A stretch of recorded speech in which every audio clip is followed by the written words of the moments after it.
পড়ছিলাম কাব্যের নীলাম্বরী, কলমে আফরোজা আঁখি। পর্ব সংখ্যা 9। স্রোতকে বিছানায় এনে বসিয়েছে দোয়েল। ওর লাল লাল গাল দুটোর দিকে তাকিয়ে রইল কিছুক্ষণ। দোয়েলের কষ্ট লাগছে স্রোতের কান্না দেখে, আবার হাসি পাচ্ছে। বারবার কাব্যের রাগের মুখে স্রোতই পড়ছে দেখে কিছু সময় বসে থেকে গলা খাকারে দিয়ে বলল দোয়েল, বাহ, থাপ্পড় থেরাপি তো ভালোই চলছে। তোর 18 বছরের বাদরামোর শাস্তি এই এক সপ্তাহে পেয়ে গেছিস, তাই না? দোয়েলের দিকে তাকালো স্রোত, রেগে বলল ওকে, তুমি হাসছো? আনন্দ হচ্ছে আমাকে দেখে? আমি আর এ বাড়িতেই থাকবো না। এ বাড়ির কেউই আমার আপন না। ওই খরগোশটা তো একেবারেই না। ওনাকে দেখলেই আমার মারতে ইচ্ছে করে। মারতে পারবি? স্রোত কথা বলল না, দাঁত কিরমির করে তাকালো দোয়েলের দিকে। দোয়েল ফ্রিজ থেকে আইস আনতে যাচ্ছিল স্রোতের গালে লাগাবে বলে। স্রোতের মনে মনে প্রচন্ড রাগ হচ্ছে। ইচ্ছে করছে কাব্যের রুমে গিয়ে ইচ্ছে মতো ভাঙচুর করতে। ওর সব জিনিসপত্র মনের আশা মনেই রইল স্রোতের। আপাতত ঘুম প্রয়োজন। মাথাটা ভন ভন করে ঘুরছে, চারদিকটা কেমন অন্ধকার ঠেকছে। বেশি কিছু না ভেবে স্রোত দপ করে শুয়ে পড়ল বিছানায়। দোয়েলের হাতে থাকা ফোনটাতে বারবার রিংটোন বেজে যাচ্ছে। কথা বলার মুড নেই, তাই ফোন তুলছে না সে। স্রোতের পাশেই ছিল এতক্ষণ। ঘুমিয়ে পড়েছে দেখে মাত্রই বেরোলো। স্রোত একা থাক কিছু সময়। ছাদের কিনারায় এসে দাঁড়িয়েছে দোয়েল। আকাশ পানে তাকিয়ে কি যেন ভেবে দীর্ঘশ্বাস ছাড়ল সে। হাসি খুশি দোয়েলেরও বিচ্ছিরে একটা অতীত আছে, যে অতীতের কথা মনে পড়লেই মন খারাপ হয় ওর। শ্বাস বন্ধ হওয়ার মতো বিরক্তিকর অবস্থাতে পড়ে সে। প্রতিটা মানুষের জীবনে লুকানো কত শত গল্প থাকে, দোয়েলের জীবনেও আছে। দোয়েলের ভাবনার ছেদ পড়লো আবারও রিংটোন বেজে উঠলো হাতে থাকা ফোনটাতে। অপরিচিত নম্বর দেখে কলটা রিসিভ করলো না সে, কেটে দিয়ে ফোনটাই অফ করে দিল। কাব্য রুমে এসে দপ করে পড়েছে বিছানায়। ওর কেমন অশান্ত লাগছে, হাতটা কাঁপছে, বুকের বাম পাশটায় চিনচিন ব্যথা করছে। কেন মারলো স্রোতকে? কেনই বা এমন অনুশোচনা হচ্ছে? কাব্যের মাথায় ঘুরতে থাকে এত প্রশ্নের উত্তর জানা নেই তার। তবে তখন স্রোতের মুখে রেজওয়ানের নামটা শুনে ইচ্ছে করছিল স্রোতের কথা বলা সারা জীবনের জন্য থামিয়ে দিতে। স্রোতকে কাব্য ঘৃণা করে, আবার ওকে দেখলেই যেন চোখে শান্তি খুঁজে পায়। কেন এমন হয়? যে মেয়েটাকে এত অপছন্দ করে তার প্রতি এমন অদ্ভুত টান কেন কাব্যের? কাব্য যখনই দুশ্চিন্তায় থাকে, মনের মধ্যে দোটানা কাজ করে, তখন এসে চোখ বন্ধ করে ভাবতে থাকে নীলাম্বরীর কথা। আজও তেমনটাই করলো কাব্য। কিন্তু এ কি হলো? চোখের পাতা বন্ধ করতেই নীলাম্বরীর জায়গায় স্রোতকে সেই কেন দেখলো? আজ কাব্যের মনটা অস্থির হয়ে উঠছে না নীলাম্বরীর চেহারা দেখার জন্য। মনের মধ্যে আলাদাই শান্তি লাগছে তার। কাব্য উঠে গেল কি যেন মনে করে, ক্যানভাস বোর্ডে আঁকার চেষ্টা করলো নীলাম্বরীর ছবি। ঘুরে ফিরে সেই স্রোতের ছবিটাই এঁকে ফেললো মনের অজান্তে। কাব্য নিষ্পলক চেয়ে তাকিয়ে রইল ওর হাতে আঁকা ছবিটার দিকে। কি সুন্দর লাগছে মেয়েটাকে। টানা টানা হরিণীর মতো চোখ, গোলাপ সম পাতলা ঠোঁট, ঘন কালো কেশগুচ্ছ, সব মিলিয়ে অপূর্ব লাগছে তাকে। কাব্যের কল্পনায় থাকা নীল চোখে নীলাম্বরী তো ঠিক এতটাই সুন্দর। আজ প্রথমবার কাব্য কোনো বাধা ছাড়াই এঁকে নিল নীলাম্বরীর ছবি। অন্যদিন তো নীল চোখ ছাড়া আর কিছুই ফুটিয়ে তুলতে পারতো না তার আঁকা ছবিতে। তবে আজ কি হলো? স্রোতী কি তবে কাব্যের নীলাম্বরী? কাব্য কি তখন ভুল দেখেনি? এক ঝলক দেখে মনে হচ্ছিল স্রোতের চোখগুলো মিলে যায় ওর কল্পনার নীলাম্বরীর সাথে। কেন বারবার এ বাড়িতে চলে আসে কাব্য? কেন এমন অদ্ভুত টান অনুভব করে স্রোতের প্রতি? কাব্য মরিয়া হয়ে উঠল স্রোতের কাছে যাওয়ার জন্য। ওর চোখে চোখ রেখে দেখতে চায় কাব্য স্রোতেই ওর নীলাম্বরী কিনা। স্রোত শুয়ে আছে বিছানায়, জামা কাপড়ের ঠিক নেই ওর। পাশে থাকা কোল বালিশটা জাপটে ধরে ঘুমিয়ে আছে। কাব্য আস্তে আস্তে হেঁটে গিয়ে বসলো স্রোতের মাথার কাছে। সবকিছু রেখে স্রোতের লালচে গাল দুটোতে আটকালো ওর চোখ। স্রোতের ফর্সা গালে কাব্যের শক্তপোক্ত হাতের 5 আঙুলের দাগ বসে গেছে। কাব্য হাত বোলালো স্রোতের গালে। দ্রুত উঠে গিয়ে ফ্রিজ থেকে আইস কিউব এনে লাগিয়ে দিল ওর গালে। নড়ে চড়ে উঠল স্রোত। কোল বালিশটা ছেড়ে দিয়ে জাপটে ধরলো কাব্যকেই। চোখ দুটো বন্ধ করেই কান্না করার ভান করলো সে। কাব্য চিন্তিত কণ্ঠে জিজ্ঞেস করলো স্রোতকে, কি হয়েছে স্রোত? ওই খরগোশটা মেরেছে। কাব্য বুঝে নিল স্রোত কথাটা ওকেই বলেছে। কিন্তু আজ আর রাগ হলো না কাব্যের। ওর কি হয়েছে কে জানে। যে মনে কারোর জন্য বিন্দুমাত্র মায়া নেই, সে মনটাই আর নীরবে কাঁদছে কারো জন্য। অনুশোচনায় মরছে সে। কাব্য কি বেশি করে ফেললো স্রোতের সাথে? এতটা কঠোর হওয়া ঠিক হয়েছে ওর? কাউকে না পেয়ে নিজের সবটুকু রাগ কেন স্রোতের উপরই উগরে দিচ্ছে বারবার? কাব্য কত কি ভেবে বোঝালো নিজেকে। স্রোতের মুখটার দিকে তাকিয়ে বলল, খরগোশ বললি কেন? থাপ্পড় খাবি? স্রোত অবুঝের মতো দুদিকে মাথা নাড়ালো। পরে অবশ্য কাব্য অনেক কিছু জিজ্ঞেস করেছে ওকে, কিন্তু স্রোত কি শুনলো কাব্যের কথা? হয়তো না, সে তো গভীর ঘুমে আচ্ছন্ন। কিভাবে বা শুনবে কাব্যের কথা? কাব্য অনেক সময় অপেক্ষা করলো স্রোতের ঘুম ভাঙার জন্য, কিন্তু একবার চোখ খুলে তাকালো না সে। কাব্যের যে অস্থির লাগছে, বারবার স্রোতের চোখের মনি দেখার ইচ্ছে যাচ্ছে মনে। না পেরেই কাব্য ডাকলো স্রোতকে। স্রোত, এই মেয়ে, চোখ খোলো, তাকাও আমার দিকে। ঘুম জড়ানো কণ্ঠে বলল স্রোত। চোখ খোলো, একবার আমার দিকে তাকাও। ঘুমের ঘোরে স্রোত জড়িয়ে ধরলো কাব্য। কাব্য উতলা হলো স্রোতের চোখগুলো দেখার জন্য। বারবার চাইলো স্রোত যেন একবার চোখ খুলে তাকায় ওর দিকে। সত্যি হলো কাব্যের ভাবনা। স্রোত চোখ খুলে তাকালো ওর দিকে। চোখাচোখি হলো দুজনের। কাব্যের যে কি হলো, চোখ মুখে রাগ আর বিরক্তির ছিটে ফোটাও নেই। কাব্য হাসলো স্রোতের দিকে কিছুটা এগিয়ে গিয়ে বলল, নীলাম্বরী। স্রোতের কানে গেল না কাব্যের কথা। সে তো ভাবছে অন্য কিছু। মনে ভয় জেগে বসেছে ওর। রাত প্রায় 1টা বাজতে চলেছে। এই সময় কাব্য ওর রুমে কি করছে? এত কাছে এসেছেই বা কেন? কথাগুলো ভাবনায় আসতেই ধাক্কা দিয়ে কাব্যকে নিজের থেকে দূরে সরালো স্রোত। কাব্য কিছুটা পিছিয়ে গেল। ঠোঁটে ওর হাসি লেগে আছে আগের মতোই। চোখগুলো কেমন শান্ত আজ। রাগ ক্রোধের জায়গায় একরাশ মুগ্ধতা বিরাজ করছে। কিন্তু স্রোতের যে ভয় হলো কাব্যকে এত রাতে নিজের রুমে দেখে। চিৎকার দিতে চাইল স্রোত। কাব্যের হাত স্রোতের মাথার পিছনে নিয়ে অন্য হাতটা দিয়ে চেপে ধরলো ওর মুখ। ফিস ফিস করে বলল, কি হলো স্রোত? আমি মারবো না তোকে, ভয় পাবি না একদম। স্রোতের বুক ধুকপুক করছে। ওর থেকে 10 হাত দূরে থাকা মানুষটার কানে যাবে ধুকপুকানির আওয়াজ। স্রোতের অস্থিরতা দেখে কাব্য ছেড়ে দিল ওকে। ভয়ে ভয়ে বলল, স্রোত, আপনি কেন এসেছেন এখানে? কাব্য ঘাড় কাত করে তাকালো। হাসলো সে। ঠিক কতদিন পরে হাসলো নিজেও জানে না। কাব্য আবার এগিয়ে এলো স্রোতের কাছে। ফু দিয়ে ওর চোখ মুখে এসে পড়া চুলগুলো সরিয়ে দিয়ে বলল, মাদকতা মিশ্রিত কণ্ঠে, ডুবতে এসেছি। স্রোত তাকিয়েছে কাব্যের হাসি মাখা সুন্দর মুখটার দিকে। এই প্রথম বোধহয় স্রোত কাব্যের হাসি দেখলো, তাও এত কাছ থেকে। অবাক হলো সে। হাসলে মানুষ কি এত সুন্দর লাগে?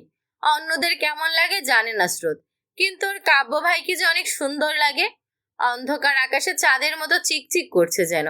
এ হাসিতে ঘায়েল হবে যে কেউ। কিন্তু স্রোতের মনে প্রচন্ড রাগ কাব্যের উপর। নিজেকে সামলে নিয়ে বিস্মিত কণ্ঠে উচ্চারণ করলো সে, কি? কাব্য মুচকি হাসলো, বিড় করে বলল, নীলাম্বরীর নীল চোখের অনন্ত মায়ায় ডুবতে এসেছে কাব্য। স্রোত বুঝলো না কাব্যের কথার মানে। কি বলল স্পষ্টভাবে শুনতেও পারল না।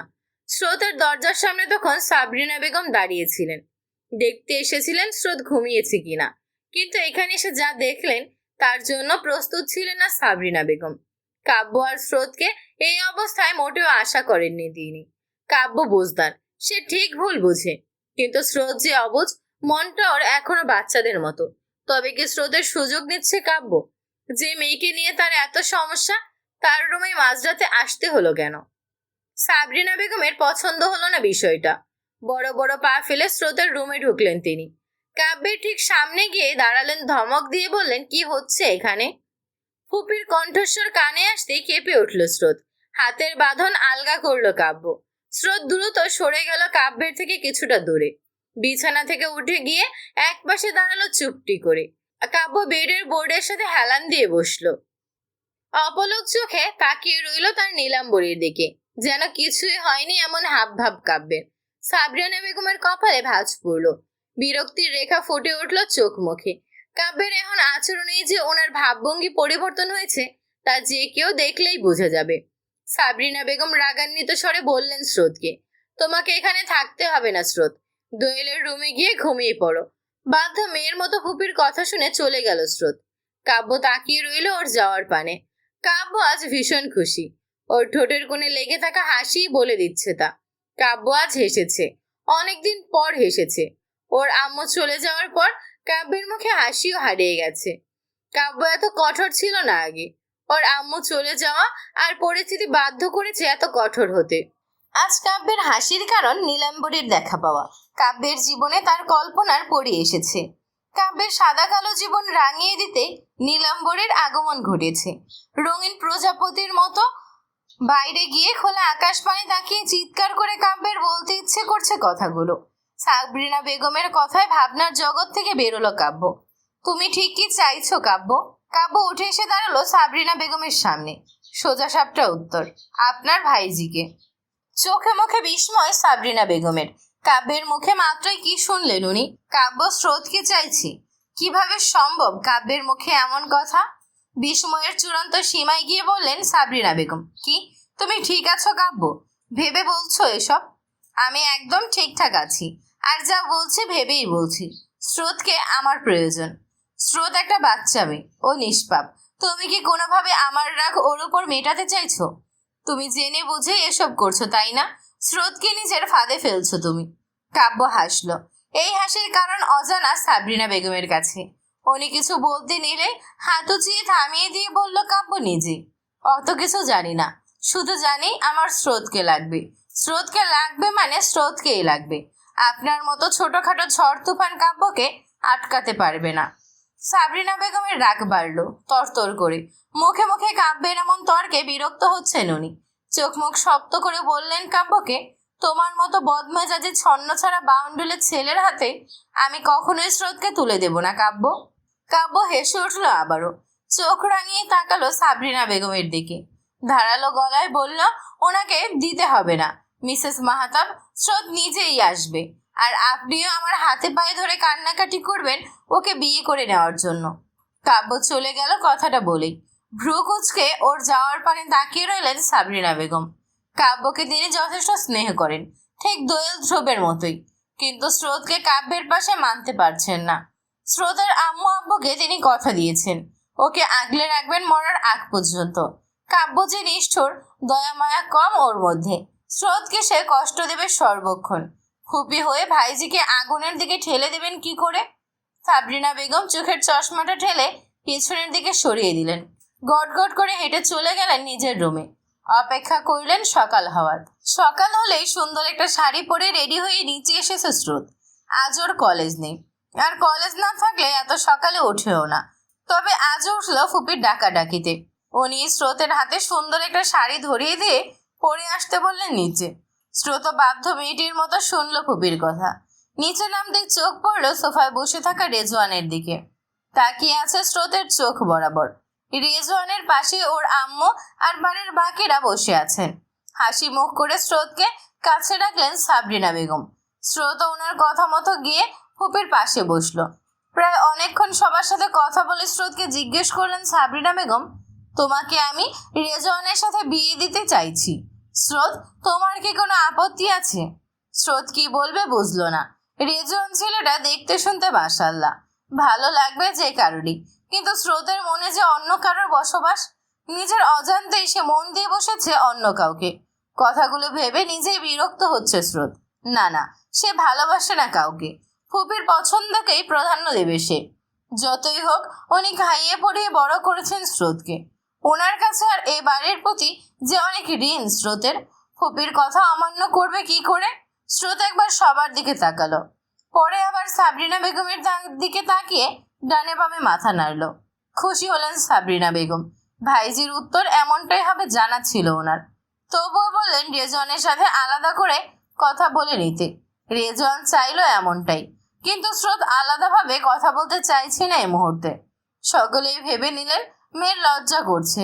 ওনারাও আর বাড়াবাড়ি করলেন না। বাড়ির সকলেই উপস্থিত তখন, নেই কেবল কাব্য। মায়ের মুখে স্রোতের বিয়ের খবর শুনেই ধ্রুব ও রাগে কষ্টে বেরিয়ে গেছে বাড়ি থেকে। কেউ হয়তো জানে না ধ্রুবের রাগের কারণ। সাবরিনা বেগমকে ভাবাচ্ছে বিষয়টা। ওনার শান্ত ছেলেটা হঠাৎ রাগলো কেন? আচমকাই সকলের হই হুল্লোড় থেমে গেল। বাড়ির ছোট্ট দুই সদস্য দীপ্ত আর কোয়েল ভয়ে কথা থামিয়ে দিয়ে লুকিয়ে পড়লো মায়ের দেয়ালের পিছনে। মাহাতাব আর মাহফুজ সাহেবের মুখেও হাসি মিলিয়ে গেছে এত সময়। ড্রয়িং রুমে উপস্থিত সবাই অবাক হয়ে তাকিয়ে আছেন সিঁড়ির দিকে। আস্তে আস্তে সিঁড়ি দিয়ে নেমে আসলো কাব্য। বসলো এসে স্রোতের পাশে। ভ্রু কুচকে তাকালেন সাবরিনা বেগম। কাব্য যেন ওনাকে বোঝাতে চাইছে স্রোতের পাশে তাকেই ভালো লাগছে। কাব্যর হঠাৎ পরিবর্তনে সবাই অবাক হলেও সাবরিনা বেগমের চোখ মুখে কঠোরতা কাব্য বাড়িতে আছে জানতেন না তিনি। ভেবেছিলেন বেরিয়ে গেছে অনেক আগেই। দোয়েলও জানালো কাব্য বাসায় নেই, তাই তো রেজওয়ানদের পরিবারকে আসতে বলেছিলেন সাবরিনা বেগম। কিন্তু এখন দেখছেন অন্য ব্যাপার। ওনার চিন্তা হচ্ছে কাব্য কোনো অঘটন ঘটাবে কিনা এই ভেবে। কাব্য এসে সবার সাথে বসেছে দেখে খুশি হলেন বাড়ির সবাই, বিশেষ করে মাহাতার সাহেব আর ওনার ভাই। ছেলেটা তবে একটু একটু করে নরম হচ্ছে। কাব্যের চাচি ছুটে গেলেন রান্নাঘরে, কত রকমের খাবার নিয়ে হাজির হলেন কাব্যর জন্য। মেহমান রেখে ওরা আপ্যায়নে যেন ব্যস্ত সবাই। স্রোত এত সময়ে একবারও তাকায়নি কাব্যের দিকে। কাব্য ভাইকে নিজের পাশে সহ্য হচ্ছে না স্রোতের। অন্যদিকে লোক লজ্জায় উঠতেও যেতে পারছে না সে। কাব্যের উপস্থিতিতে সবাই খুশি, কিন্তু সাবরিনা বেগম চিন্তা করছেন কাব্যের মাথায় কি চলছে। কিছুই বুঝতে পারছেন না তিনি। প্রায় অনেক সময় অতিক্রম হলো এভাবেই। রেজওয়ানরা সবাই চলে যাবে এখন। রেজওয়ান কাব্যের সাথে এত সময় কথা বলতে চাইলেও সে পাত্তা দেয়নি। কিন্তু ওদের যাওয়ার আগে হুট করেই বলে উঠল কাব্য, আপনাদের যাত্রা শুভ হোক। রেজওয়ান আর ওর বাড়ির সবাই হাসি মুখে বিদায় জানালো কাব্যকে। কিছুক্ষণ যেতেই কাব্যর কথাটা নিয়ে ভাবলেন সাবরিনা বেগম।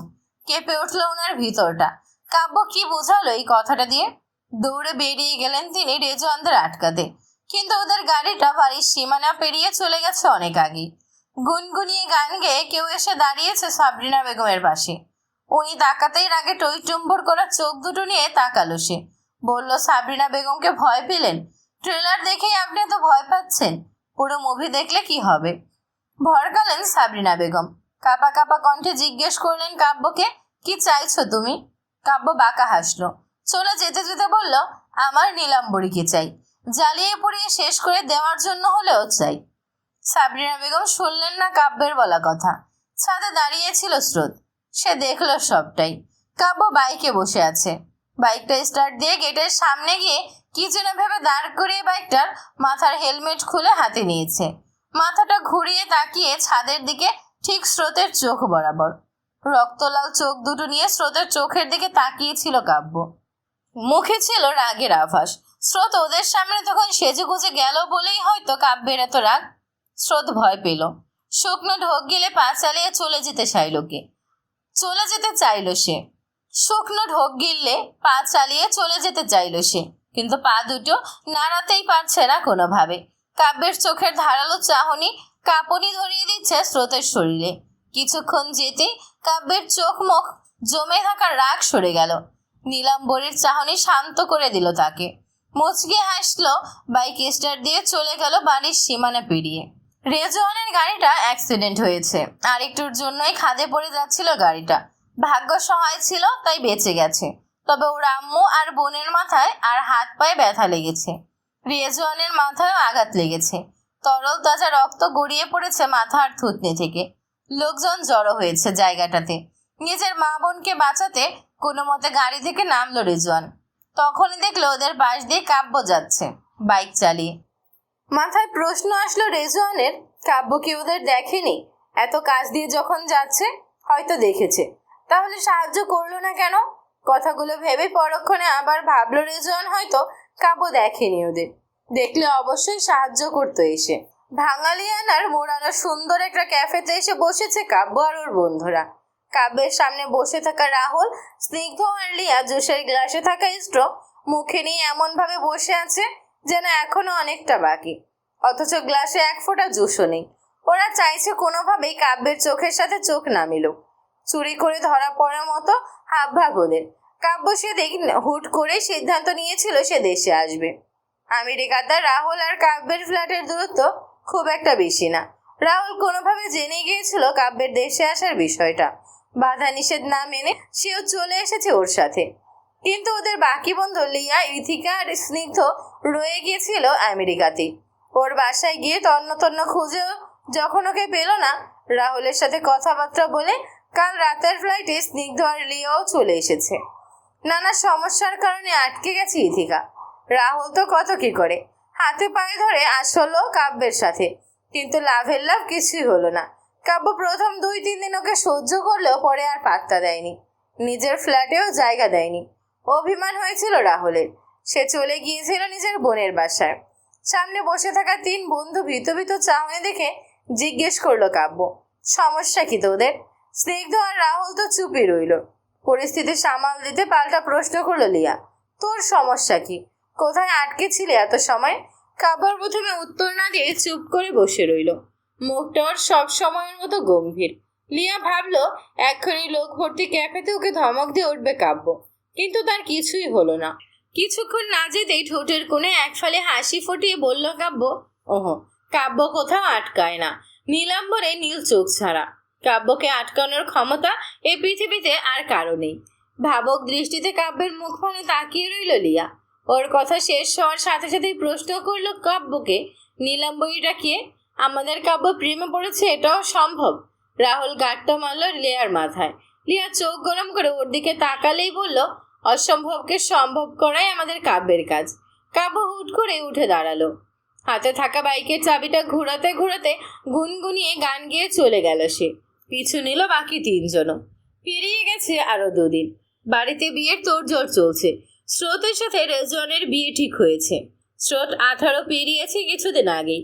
দোয়েল বিয়ে করবে না বলেই দিয়েছে। তার মনে কি চলে সেই জানে।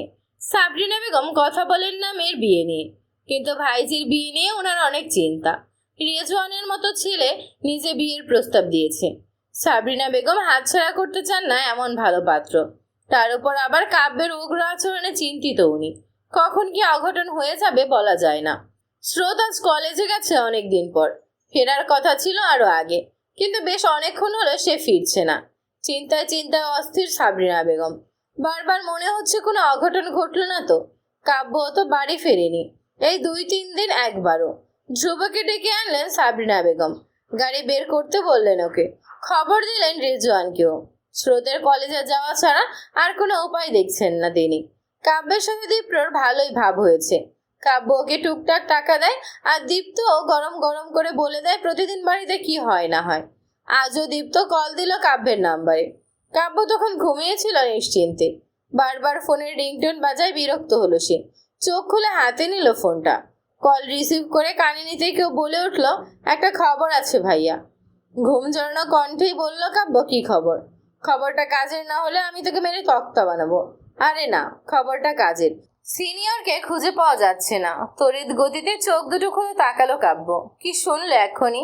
স্রোতকে পাওয়া যাচ্ছে না মানে? দীপ্ত কি মজা করছে? কাব্য উঠে বসলো। চোখের ঘুম উবে গেছে ওর কবেই।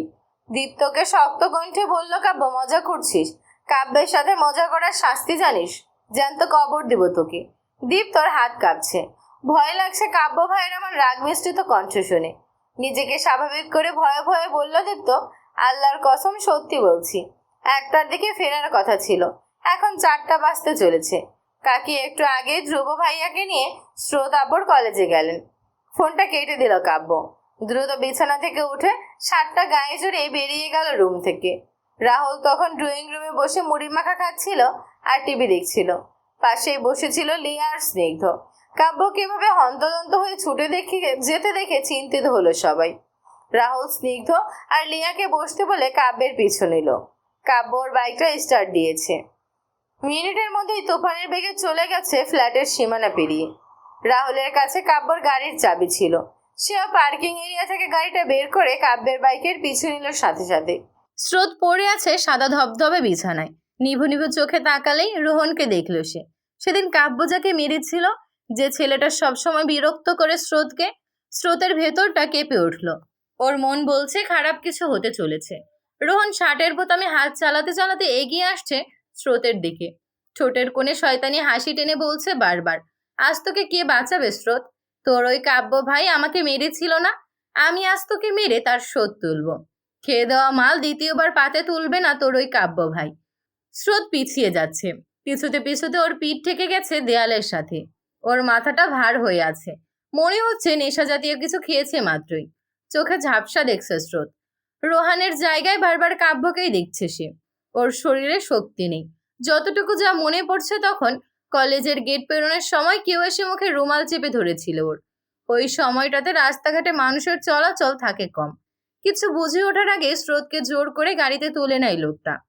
আর ভাবতে পারছে না স্রোত। ওর অবচেতন মন বারবার খুঁজে যাচ্ছে কাব্য ভাইকে। সেদিন তো কাব্য ভাই বাঁচিয়েছিল ওকে, আজও কি বাঁচাতে আসবে? রোহন ওর কাছাকাছি আসতেই ভয়ে আর আতঙ্কে স্রোত চোখ দুটো বন্ধ করে নিয়েছে। কিছুক্ষণ না যেতেই অচেতন শরীরটা লুটিয়ে পড়েছে বিছানায়। স্রোতের গলায় থাকা সাদা ওড়নাটা হাত দিয়ে সরাতে যাচ্ছিল রোহান। তখনই মনে হলো হাতটা ওর শরীর থেকে বিচ্ছিন্ন হয়ে গেছে। রক্ত লাল হয়ে গেছে সাদা টাইলস আর বিছানার চাদর। রোহন যখনই বুঝলো বিষয়টা, চিৎকার দিতে চাইলো, কিন্তু কেউ শক্ত করে চেপে ধরলো ওর গলা। চোখ দিয়ে শাসালো যেন চিৎকার না করে। কেটে যাওয়া হাতটায় প্রচন্ড যন্ত্রণায় চিৎকার দিয়ে উঠল রোহন। ওর সামনে দাঁড়িয়ে থাকা কাব্য তখন হাত দিয়ে মুখ চেপে ধরল রোহনের। দরজার সামনে দাঁড়িয়ে আছে রাহুল, চোখ দুটো বড় বড় করে খুলে আসার উপক্রম। একটু আগেই কি ঘটলো চোখের সামনে, বিশ্বাস হচ্ছে না ওর। কাব্য রেগে আছে প্রচন্ড, হাতে ধারালো ছুরিটা চেপে ধরেছে রোহানের গলায়। ছুরিটা চামড়া ভেদ করে মাংসে প্রবেশ করবে তখনই রাহুল ছুটে এসেছে কাব্যের কাছে। ভয়ে ভয়ে বলছে, কি করলে ভাই? ছেলেটার হাত। কাব্য ঘাড়কত করে তাকিয়ে আছে রোহানের দিকে, চোখ মুখ শক্ত করে বলছে রাহুলকে, ও আমার কলিজায় হাত দিতে চেয়েছে রাহুল, আমি ছেড়ে দেব ওকে? পাপ হবে না আমার? রাহুল চুপ করলো, হাত পা রীতিমতো কাঁপছে ওর। কাব্যের রাগ সম্পর্কে ধারণা আছে রাহুলের, তবে এতটা ক্ষেপে যাবে বুঝিনি সে। কাব্য সবসময় রাগ দেখায় স্রোতের উপরে, কখনো আবার গায়ে হাত তোলে। এসব শুনলে রাহুলেরই খারাপ লাগে, ভাবে মেয়েটার কপাল মন্দ, তাই বারবার কাব্যের রাগের মুখে পড়ে। কিন্তু আজ কি হলো? কি বলল কাব্য? স্রোত ওর কলিজা, তার গায়ে কেউ হাত দিতে চেয়েছে বলে হাতটাই কেটে ফেললো কাব্য। রাহুল আর কিছু বুঝুক না বুঝুক, এটা বুঝে গেছে স্রোতের প্রতি কাব্যের একটা দুর্বলতা আছে। স্রোতকে সে ভালোবাসে, মুখে না বললেও ভালোবাসে। রাহুল ভাবনার জগৎ থেকে বেরিয়ে কাব্যকে বলল দ্রুত স্রোতকে এখান থেকে নিয়ে যেতে। রোহানের কোনো একটা ব্যবস্থা করে নেবে সে। কাব্যের রাগ কমেনি এখনো, রোহানকে কুচি কুচি করে কেটে ফেলতে ইচ্ছে করছে ওর। রাহুল কোনোভাবে আটকালো কাব্যকে। অচেতন স্রোতকে কোলে তুলে হোটেলের বাইরে নিয়ে গেল কাব্য। অঘটন ঘটছে তখনই। রিপোর্টাররা দাঁড়িয়ে ছিল হোটেলের সামনে। হোটেলটা নেশাগ্রস্ত বাজে ছেলে মেয়েদের খারাপ কাজের আস্তানা বলা চলে। সোজা কথায় বলতে গেলে আবাসিক হোটেল। খবর পেয়ে এসেছে ওরা। কাব্য হয়তো সকলের পরিচিত, চেনা মুখ, তাই ফটাফট কাব্য স্রোতের কয়েকটা ছবি তুলে নিল ওরা। কাব্য চোখ গরম করে তাকাতেই সরে গেল প্রত্যেকে। স্রোতকে নিজেদের ফ্ল্যাটে নিয়ে এসেছে কাব্য। ওকে কোলে নিয়ে বাড়ির ভেতরে পা রাখতেই সামনে দাঁড়িয়ে থাকা সাবরিনা বেগম আর ধ্রুবকে দেখল সে। কাব্য অবাক হলো না খুব একটা, সে জানতো সাবরিনা বেগম স্রোতকে খুঁজতে আসবেন ওর ফ্ল্যাটে। ধ্রুবের চোখ মুখে বিস্ময়, কাব্য ভাই আর স্রোত একসাথে কি করছে? যে কাব্য ভাই স্রোতকে সহ্য করতে পারে না, সে আজ ওকে কোলে করে নিজের বাড়িতে নিয়ে এসেছে। স্রোতকে অন্য কারো পাশে কখনো সহ্য হয় না ধ্রুবের, আজও কেমন অস্বস্তি লাগছে, নিজেকে ভেতরটা পুড়ছে ওর। ধ্রুব বেরিয়ে গেল কাব্যের ফ্ল্যাট থেকে, চোখের ইশারায় মাকে বলল সে বাইরে অপেক্ষা করছে। সাবরিনা বেগম এগিয়ে এলেন কাব্যের সামনে। সুন্দর মুখটাতে অন্ধকার নেমে এসেছে ওনার, ভয় পাচ্ছেন মনে মনে। স্রোতের কোনো ক্ষতি হলো না তো? কাব্য সাবরিনা বেগমের পাশ কাটিয়ে স্রোতকে নিয়ে সোফায় শুয়ে দিল। ওর হাতে বেশ কয়েকটা চুমো দিয়ে উদ্বিগ্ন কণ্ঠে বলল, নীলাম্বরী, চোখ খোলো, আমার দিকে তাকাও, একবার তাকাও। সাবরিনা বেগম কাঁধে হাত রাখলেন কাব্যের। উঠে দাঁড়ালো সে। কাব্য কিছু না বলে তাকিয়ে রইল স্রোতের মুখটার দিকে। কাব্যকে সরিয়ে দিলেন সাবরিনা বেগম। ভালো করে পর্যবেক্ষণ করলেন স্রোতকে, বোঝার চেষ্টা করলেন কোনো অঘটন ঘটেছে কিনা। সাবরিনা বেগম উঠে দাঁড়ালেন, কাব্যের ঠিক মুখে মুখে এসে ধমক দিয়ে বললেন, ওকে, তুমি স্রোতকে কোথায় নিয়ে গিয়েছিলে কাব্য? কি করেছো ওর সাথে? কিছু করার সুযোগ পাইনি। মানে সুযোগ পেলে কি করতে? কাব্য বাঁকা হাসলো। ওর হাসির মানে বুঝে নিলেন সাবরিনা বেগম। লজ্জায় ঘেন্নায় দৃষ্টি সরিয়ে নিলেন অন্যদিকে। দাঁড়িয়ে থাকা লিয়াকে হাত জোর করে বললেন সাবরিনা বেগম স্রোতকে গাড়িতে তুলতে সাহায্য করতে। লিয়া যেতে চাইল না। কাব্য চোখরায় যেতে বলল ওকে। লিয়া সাথে সাথেই ধরে তুলতে সাহায্য করলো স্রোতকে। পরিবেশ পাল্টেছে বাড়ির। কেটে গেছে প্রায় 3 দিন। আজ স্রোতের বিয়ে। তাড়াহুড়ো করেই বিয়ের আয়োজন করেছে সাবরিনা বেগম। স্রোতের কোনো ক্ষতি হোক চান না তিনি। স্রোত চুপ হয়ে গেছে সেদিনের পর থেকে। কাব্য যে ওকে বাঁচিয়েছে এটাও জানে না সে। সাবরিনা বেগমই বলতে বারণ করেছে বাড়ির সবাইকে। স্রোতের চঞ্চলময় কাব্যের প্রতি ভালোবাসা জন্মাক চান না তিনি। এই 3 দিনে বাড়িতে পা রাখেনি কাব্য। খোঁজ খবর নিয়ে সাবরিনা বেগম যতটুকু জেনেছেন কাব্য ওর ফ্ল্যাটে আছে। অন্য সময় কাব্যের জন্য চিন্তা হলেও আজ ওনার মনে আতঙ্ক জেঁকে বসেছে। সেদিন রেজওয়ানের অ্যাক্সিডেন্টটা যে কাব্যই করিয়েছে এ বিষয়ে কোনো সন্দেহ নেই সাবরিনা বেগমের। ভাগ্য ভালো অল্পের উপর দিয়ে গেছে সেদিন। স্রোতের বিয়েটা ঠিকঠাক মতো সম্পূর্ণ হবে কিনা এ নিয়েই ভয় পাচ্ছেন তিনি। দেখতে দেখতে ঘনিয়ে এলো বিয়ের সময়। বর এসেছে বলে হই হল্লোড় লেগে গেল বাড়িতে। কিন্তু বর এত আসেনি, এসেছে একটা কফিন। সকলে গিয়ে দাঁড়িয়েছে কফিনটার সামনে। লোকজনের চিৎকার চেঁচামেচির শব্দে স্রোতও গিয়ে দাঁড়ালো সেখানে। পায়ের তলার মাটি সরে গেল ওর। এ কি দেখছে স্রোত? লাল শাড়িতে কনের সাজে দাঁড়িয়ে থাকা স্রোতের সামনে একটা কফিন রাখা। কফিনের ভেতরে ওর হবু বরের রক্তাক্ত শরীরটা পড়ে আছে। ছেলেটার গায়ে থাকা সাদা রঙের শেরওয়ানি রক্তে ভিজে লাল হয়ে গেছে। আশেপাশে দাঁড়িয়ে থাকা সবাই কত রকমের কথা বলছে। কথা নেই কেবল স্রোতের মুখে। বাকরুদ্ধ সে। স্তব্ধ হয়ে মিনিট 5 হলো তাকিয়ে আছে কফিনের দিকে। একবারও পলক ফেলছে না সে। কি হচ্ছে কিছুই যেন বুঝতে পারছে না এমন হাবভাব। সদর দরজা পেরিয়ে হুড়মুড়িয়ে বাড়ির ভিতরে ঢুকছেন ছেলেপক্ষের সবাই। নাফিজা বেগম পাত্রের মা, উনি ছুটে এসেছেন কফিনের কাছে। হাউমাউ করে কান্না শুরু করে দিয়েছেন ছেলেকে জাপটে ধরে। বিয়ে বাড়িতে উপস্থিত সবাই ধরে নিয়েছিল রেজওয়ান মারা গেছে, কিন্তু না, ওর শ্বাস চলছে। এখনো টের পাওয়া মাত্রই ধরাধরি করে সবাই নিয়ে গেল হাসপাতালে। যাওয়ার আগে নাফিজা বেগম নিজের ছেলের সাথে স্রোতের বিয়েটা ভেঙে দিয়ে গেলেন। এমন অপয়া অলক্ষী মেয়েকে কোনোভাবেই তিনি ছেলের বউ বানাবেন না, এমন কথা বলতেও ছাড়েননি। বাড়ি ভর্তি মেহমানের সামনে যা ইচ্ছা তাই বলে অপমান করলেন ওনাদের। কয়েকটা ছবি আর খবরের কাগজ ছুঁড়ে মারলেন স্রোতের মুখ বরাবর। স্রোত কাঠের পুতুলের মতো দাঁড়িয়েছিল তখনও। সাবরিনা বেগম স্রোতের কাছে গেলেন। মাটিতে পড়ে থাকা খবরের কাগজ আর ছবিগুলো হাতে নিতেই খবরের কাগজের হেডলাইন না দেখে কেবল ছবিটাই নজরে এলো ওনার।